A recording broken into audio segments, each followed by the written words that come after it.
I'm just speechless. I'm very speechless today. I'm very speechless today. And I know, like, imagine, so, like, the Ministry of Health procured a SHA system for 104 billion. 104 billion. That is a staggering 104 billion Kenya shilling just to procure a system. Kwani system imetengenezwa na nini? Anyway guys, before sirangu ichemke and everything, if you are new to this platform, kindly hit the notification bell and subscribe to this platform so that anytime I post a video, you'll always be the first to watch. My name is the African Updater, and what we do here, we analyze politics. So hit the notification bell, subscribe, and then I'll be back.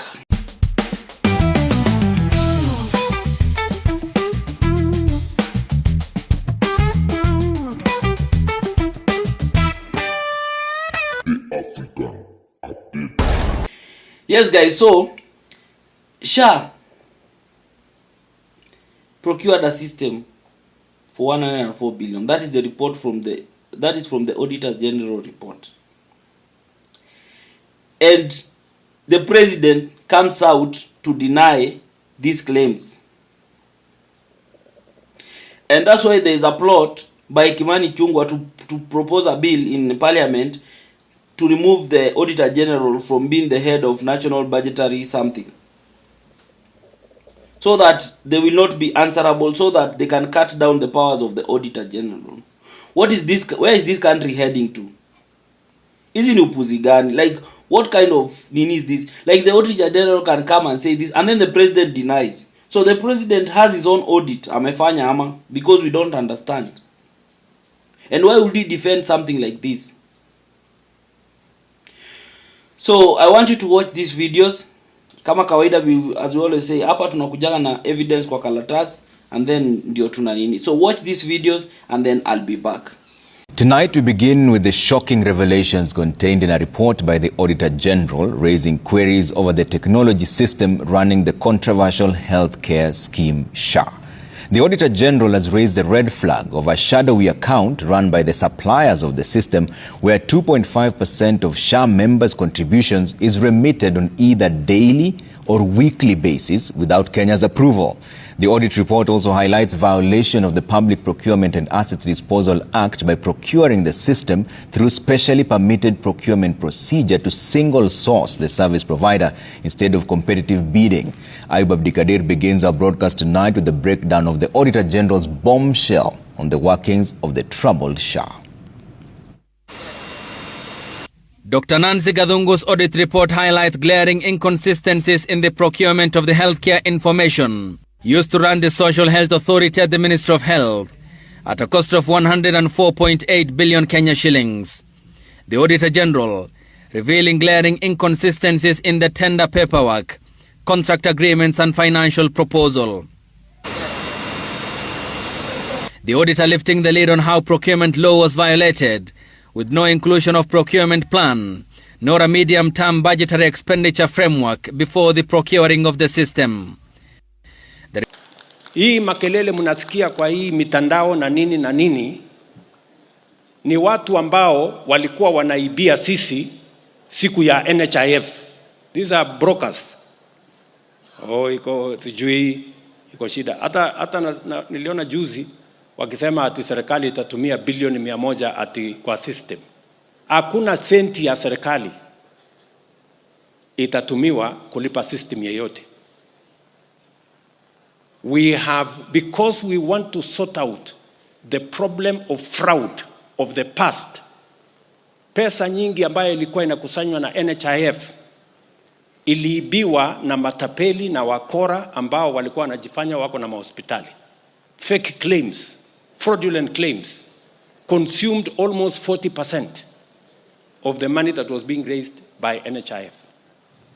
Na hiyo haiwezi kufanyika mimi nikiwa rais tena. It will not happen. Na ndio sababu nimefanya consortium kubwa. Tukasema we are going to have a consortium of technology companies that is going to make sure that there are no fraudulent claims in SHA. Yes, you can hear clearly. Yes, you can hear clearly. the Auditor General, when he was submitting his report to the National Parliament Senate committee that is headed by Otieno Kajwang, that good gentleman, and he said very clearly that even that they used 104 billion to procure a system, and besides all that, the owners of that system are taking 2.5 from every member from the contribution that they do monthly, meaning that these people get a revenue of close to 10 billion every month from this SHA system. That hiyo ni pesa yao. Like, seriously, who negotiates for government in some of these things? It is very shocking. Sometimes you sit down and wonder who negotiates for government in these instances, because the negotiators, kwani do these people go outside there and just look after their own interest ama nini? Because it doesn't add up. Why would someone be taking 10 billion every month from our system that is supposed to help people? That 10 billion inaenda kufanya nini? As in, who is this one? Why are you people stealing from Kenyans openly and you come out and defend? Because you can hear the president coming out to defend that there is nothing like that. So if there's nothing like that, you want to mean the Auditor General is lying? Like, you want to mean like the Auditor General is lying? So if the Auditor General is lying, can you give us an alternative? If it was not procured for 104 billion, then it was procured for what amount? Can you tell us? Because you can't be the government and you can't be the one auditing yourself. That is why the office of the Auditor General is independent from the government and everything. But there seems to be a deliberate scheme to just make sure that this country goes broke. Because you people are stealing, and you are stealing openly na machokavu, and now you don't care. And once you are exposed, you come out and now tell us that you want to remove that, you want to make sure that you cut down the powers of the Auditor General. Unaelewa? So what do you want? You want to mnataka mkwe na hiyo ability ya you just steal and no one questions you. No, you are answerable to no one and everything. Yani, this country is just messed up. This country is just messed up because, and you can see, if you see how these people come out to defend this system and they come out to defend these government policies and everything, you just wonder. As in, itama, like this like kuna tu greed fulani imeingilia watu, imeingilia Kenyans to a point, not even Kenyans, these leaders, to a point whereby they have lost touch with people kabisa. Because that is outright theft. The owners of that system have made a pact or an agreement with the government that these 2.5 they are taking from the system inaenda kwa mfuko ya watu. In this government, that is the agreement. Because you can try and hide it, but that's the reality. Because how comes the system is supposed to help Kenyan, it is not owned by the government? Because that is what the report found out, that the system itself is not owned by the government. So who owns the system? Who takes our money? Who takes charge of our money? Who is in control of our money? And you people keep on paying for this SHA and Nina thing. And then the government, when it comes to now dispersing this money in this hospital, tena pesa hakuna, or there's a delay. Me, I'm just wondering, what kind of a country are we living in? And if we continue like this, by 2027, will we have a country really? And no one is fighting for us. People who used to speak for Kenyans are no longer speaking for Kenyans anymore. Look at Raila. Raila has just joined the government, is now eating. All these ODM MPs are now eating. You can now hear the arrogance that Junet speaks with. They speak with so much arrogance. They speak with so much arrogance, and they don't care whether people suffer or not. For as long as hao wanakula, everything is okay. So hatuna mtetezi kabisa.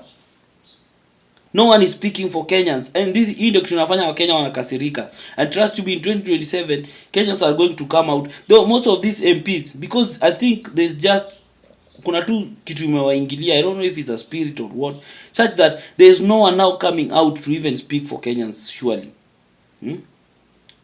Tell me which leader outside there is now speaking for Kenyan boldly, except people like Sifuna.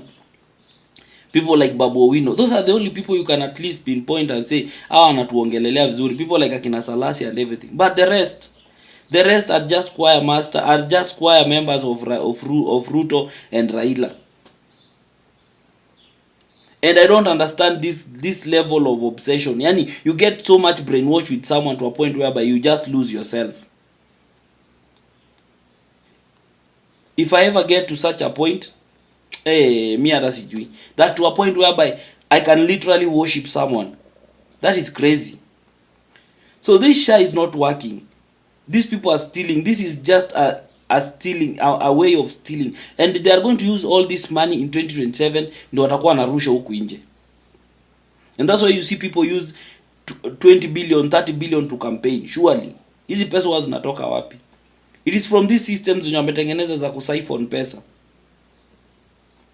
and then mnakuja mnapatiwa hapa hivi. That's why I'm speaking to Kenyans, and that's the reason why I started this platform. It was for me to speak to Kenyans so that we can start, tunaanza kufunguana macho, so that in 2027 we don't end up voting for this kind of cabals again, tuweke tena kwa kiti tena watuumize miaka ingine 5, because right now nothing is working, everything is down, but they don't care. They keep on stealing, and then wakikuja they keep on giving us false promises.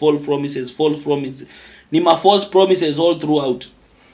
We have a president who lies openly, says one thing, the next thing anaruka anasema kitu ingine. The auditor general anasema hivi, ya anaruka anasema kitu ingine. So who are we supposed to believe? Now Kimani Chungwa in his all wisdom or lack of it, sasa anataka kupropose a bill to cut down the powers of the auditor general. Ndio sasa asikuage, ndio sasa so that they can keep on stealing without anyone questioning them or everything. We will not allow some of these things. We will not allow. No one is fighting for us. People like Agna Kasmuel na nini joined the government. Look at yesterday that Morara Kebaso who always goes around and speaks a lot of things. He's now working with Akina Gachieta and everything. No difference. These people, no difference. No difference. They have no difference kabisa. These are people of the same mother. They just change. Wanasemanga monkey ni yule. The only thing that changes is the forest. Anyway guys, imekasirika, but that is it. So if you are new to this platform, if you have watched the video until the end, thank you so much. Make sure you subscribe and make sure you hit that notification bell so that anytime I post a video, you'll always be the first to watch. And if you want to reach me out or you want to support this platform in any other way, my number is always in the description for every video. So feel free to reach out and tutajua. Ndio. Till next time, bye.